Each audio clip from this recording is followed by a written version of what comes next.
நான் தீவிரமான விஜய் ரசிகர், படம் எப்படி உள்ளது என என்னிடம் கேட்காமல் தளபதி குறித்து ஒரு மாதிரியா பேசுபவர்களிடம் இந்த படம் குறித்து கேட்டு பாருங்க. படம் எப்படி இருக்கு என கூறுவாங்க. படம் அந்த அளவிற்கு தரமா உள்ளது என அவர் கூறினார். படத்தின் இடைவேளை காட்சி, கிளைமேக்ஸ் காட்சி, சிவகார்த்திகேயன், த்ரிஷா இவர்கள் படத்துல வந்தது எல்லாம் எதிர்பார்க்கவே இல்லை.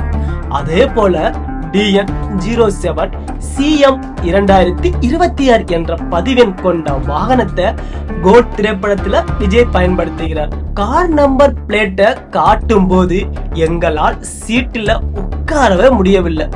ஒட்டுமொத்த ரசிகர்களுமே கொண்டாடினோம்.